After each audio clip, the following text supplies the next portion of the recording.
नमस्कार फ्रेंड्स। आज वापस से स्टार्ट करते हैं। क्लास 9th का हम बुक का रिवीजन कर रहे हैं मैथ्स के, और आज है डे 5। आज का जो चैप्टर है उसका नाम है लाइंस एंड एंगल्स।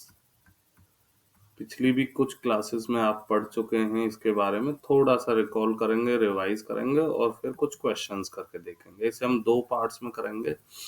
आज हम करेंगे पार्ट 1, जहाँ बेसिक बेसिक कंसेप्ट्स को जल्दी से रिकॉल करेंगे और फिर करेंगे कुछ हायर ऑर्डर क्वेश्चंस। तो आपको पता ही है, कुछ एक कंसेप्ट्स वापस से मैं रिवाइज करा देता हूँ आपको। पहला कंसेप्ट है लाइंस के बारे में। क्या कंसेप्ट है कि अगर कोई सीधी लाइन है, उस पर जितने भी सारे एंगल्स बने हुए हैं, उन सारे की सारे एंगल्स का सम कितना होगा? 180 degree. Angles on same straight line. मान लिया पहला एंगल, दूसरा एंगल, जितने भी एंगल्स बने हैं, इन सारे की सारे एंगल्स का एंगल एक्स से ये यहाँ से यहाँ तक है, वाई ये है, जेड। सो हमें पता चल गया x plus Y plus Z equals to 180 degree. हम कह सकते हैं angles on same straight line.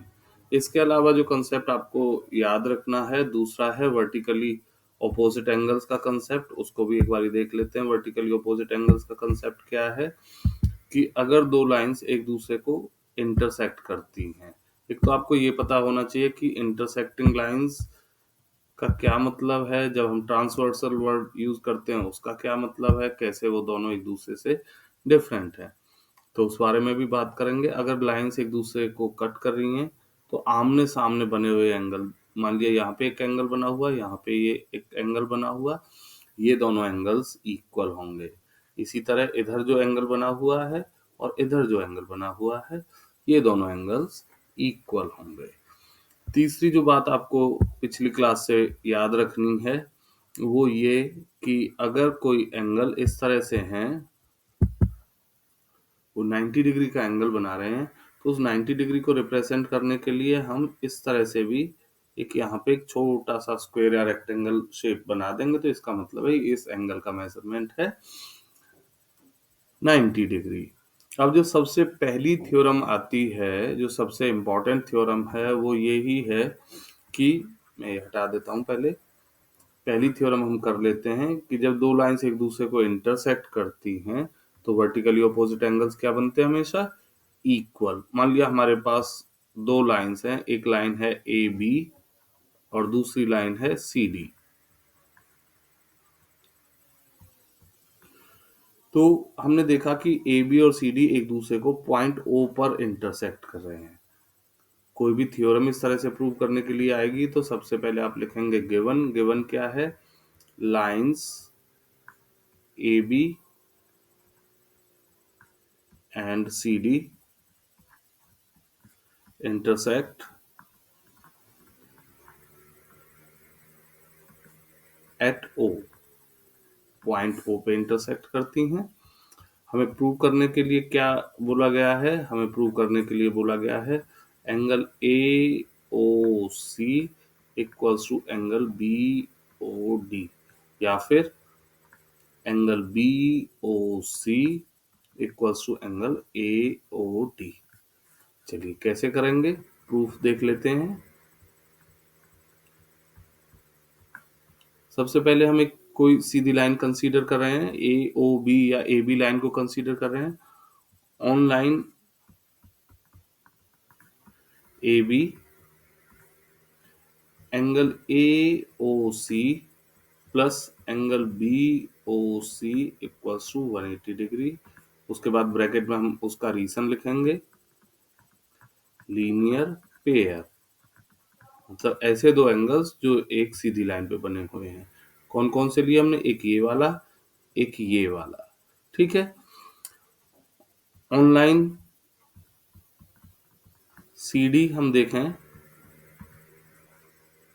Angle B O C plus angle B O D, ये भी वापस से 180 डिग्री।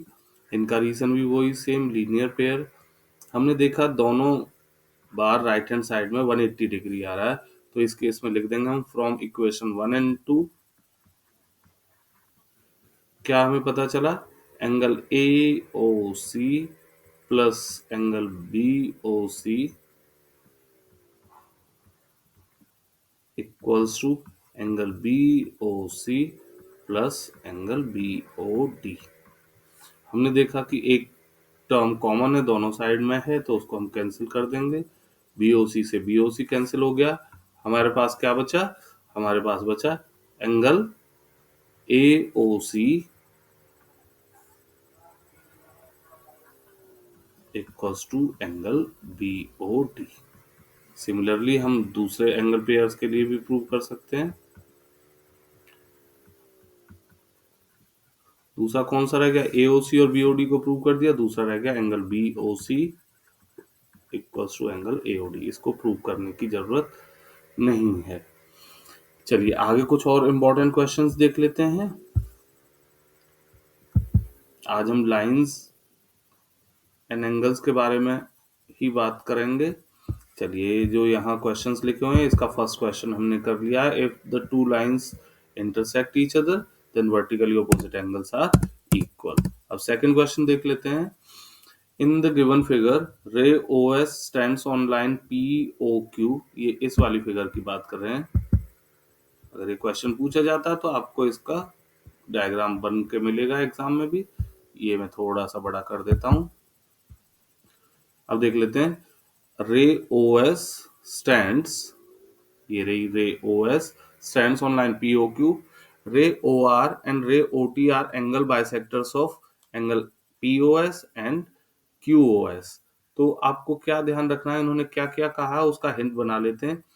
ये वाला एंगल जिसको मैं रेड कलर से मार्क कर रहा हूं, इस वाले एंगल के इक्वल है। और जिसको मैं ब्लैक कलर से मार्क कर रहा हूं, अब ये देखिए ये वाला एंगल इस वाले एंगल के इक्वल है। हमसे पूछा गया है, we are asked to find angle R O T. और इसके अलावा हमसे और भी कुछ कहा गया है। एंगल पी ओ एस को आपको एक्स लिखना है। एंगल पी ओ एस को एक्स लिखना है। पूरा की पूरा एंगल जो दो हिस्सों में हमने डिवाइड कर दिया, इसको हमसे कहा गया है एक्स लिखना है। मतलब कि जब दो पार्ट्स में डिवाइड हो गया तो वो हो गया इधर भी x/2 और इधर भी x/2। या आप चाहें तो इसे एक साथ ही लिख सकते हैं। आई एम श्योर सबको समझ आ गया है क्वेश्चन क्या है। ज्योमेट्री के केस में क्वेश्चन समझना ज्यादा जरूरी है, उसका आंसर समझना इतना मुश्किल नहीं है। चलिए देखते हैं इसको। सबसे पहले उसी तरह हम लिखेंगे गिवन। गिवन में वो पूरा की पूरा क्वेश्चन का स्टेटमेंट, जो जो हमने क्वेश्चन का स्टेटमेंट है यहां से लेकर यहां तक, ये पूरा का पूरा गिवन है एक्स तक। ठीक है। उसके बाद हमसे फाइंड करने के लिए कहा गया तो हम लिखेंगे टू फाइंड। टू फाइंड में ये जो सेकंड वाली बात यहाँ पे की गई है, एंगल आर ओ टी हमें फाइंड करना है। देखिए इसका सॉल्यूशन देखते हैं। बड़ा आसान सा क्वेश्चन है, बहुत आसान क्वेश्चन है। देख लेते हैं।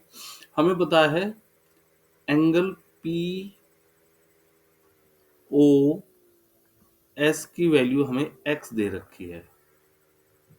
Therefore angle P O R और एंगल आर ओ एस ये भी x/2 के इक्वल होंगे। क्यों होंगे? As O R is the bisector of angle P O S. ये कहां से हमें पता चला? ये क्वेश्चन की स्टेटमेंट पढ़ेंगे। ये देखिए लिखा हुआ ray O R is the angle bisector of angle P O S. Similarly अगर आप कह देते हैं एंगल क्यू ओ एस को y, तो एंगल एस ओ टी या एंगल क्यू ओ टी, इन दोनों की वैल्यू हो जाएगी y/2। रीजन वही रहेगा जो ऊपर है, बस टर्म्स चेंज हो जाएंगी। As O T is the angle bisector of angle Q O S या एस ओ क्यू कहें तो, ये लिखा हुआ है। ठीक है जी। अब आगे करते हैं, देखते हैं इससे आगे हमें क्या लिखना है। आसान है, बड़ा आसान सा है, स्टेप बाय स्टेप करते जाना है, बड़े आराम से आप फाइनल सॉल्यूशन पे पहुंच जाएंगे। अब आपको लिखना है angle P O S plus angle Q O S equals to 180 degree. कौन से दो एंगल्स ले रहे हैं मैं आपको डायग्राम में बता देता हूं।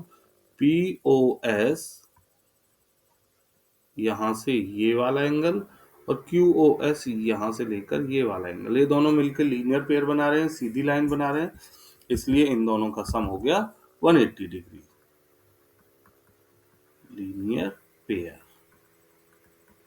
देखिए पीओएस क्या है, पीओएस है P O R plus R O S, तो दोनों की वैल्यू है x/2 प्लस x/2। आगे वाले दो एंगल्स का सम QoS है, तो और दोनों एंगल्स की वैल्यू है y/2 y/2 180 डिग्री। ये x/2 दो बार आ रहा है और ये y/2 दो बार आ रहा है, तो दो हमने बाहर कॉमन ले दिया, x/2 plus y/2 equals to आ गया 180 डिग्री। अगली लाइन में क्या करेंगे मैं यहाँ पे लिख देता हूँ, 2x/2 प्लस y/2, ये x/2 है, इधर y/2 है, ये भी y/2 है। तो अब ध्यान से देखेंगे, ये रहा x/2 और इसमें ये y/2 मिल गया, तो पूरा की पूरा एंगल कितना बन गया, पूरा की पूरा एंगल बन गया ROT। कितना बन गया, एंगल ROT। तो हम यहाँ पे लिख देंगे angle ROT equals to 180 degree. हमें केवल एंगल ROT निकालना है, तो हो जाएगा 180 डिवाइडेड बाय 2 90 डिग्री। ठीक है, आई एम श्योर समझ आ गया है। चलिए अब हम लास्ट क्वेश्चन डिस्कस कर लेते हैं आज का। मैं सारा मिटा देता हूं।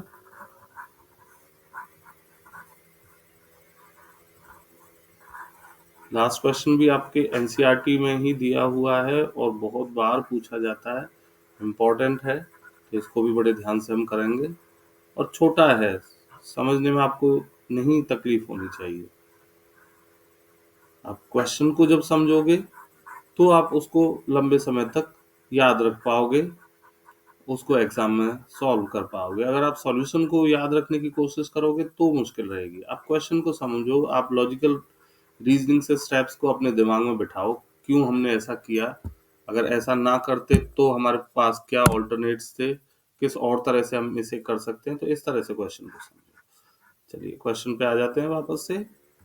क्वेश्चन के लिए डायग्राम ये दिया हुआ, एक एंगल 90 डिग्री का दिया हुआ है और दूसरी साइड हमें जो एंगल पी ओ आर है उसके बीच में एक रे दिख रही है ओ एस। एक एंगल ये बन गया जिसको मैंने ब्लैक कलर से मार्क किया, एक ये बन गया जिसको मैंने रेड कलर से मार्क किया है, एक और तीसरा मैं एंगल मार्क कर लेता हूं QoS। ये मुझे कहाँ से पता चला कौन कौन से एंगल्स मार्क करने हैं, मैं क्वेश्चन में जो प्रूव करने के लिए कहा गया है उसको देख रहा हूँ। ROS चाहिए हमें, ROS को मैंने रेड कलर से मार्क कर दिया। एक QoS चाहिए, QoS को मैंने ग्रीन कलर से मार्क कर दिया। और एक POS चाहिए जिसको मैंने ब्लैक कलर से मार्क कर दिया है। चलिए सबसे पहले उसी तरह गिवन लिखेंगे। गिवन में ये पूरी की पूरी स्टेटमेंट यहां से लेकर यहां तक आ जाएगी। टू प्रूव में ये वाली लास्ट वाली स्टेटमेंट, मैं आपको सीधा सीधा प्रूफ लिखवा देता हूं, कंस्ट्रक्शन इसमें कोई जरूरत है ही नहीं। देखिए हम ये एंगल हमें पता है 90 डिग्री का है और इस एंगल तक हम दो तरह से पहुंच सकते हैं इस 90 डिग्री के। एक तो अगर इधर ये एंगल 90 डिग्री का है तो इधर भी 90 का होगा, और इधर जब हम 90 का देख रहे हैं तो इसके दो पार्ट दिख रहे हैं, एक को मैंने ब्लैक कलर से मार्क किया हुआ है, एक को रेड कलर से मार्क किया हुआ है। तो कौन कौन से हैं, angle POS plus angle ROS equals to 90 degree. ठीक है जी, हमने इसे इक्वेशन 1 कह दिया। अब दूसरी साइड से 90 का एंगल बनाने के लिए हमें क्या करना पड़ेगा, जो एंगल है ग्रीन कलर से मार्क किया हुआ है उसमें से मुझे उस हिस्से को माइनस कर देना है जो रेड कलर से मार्क किया हुआ है। Means angle QoS minus angle ROS equals to 90 degree. ये इक्वेशन 2 हो गई। हम लिखेंगे फ्रॉम 1 and 2। अब ये दोनों 90 डिग्री के इक्वल हैं तो आपस में भी इक्वल होंगे।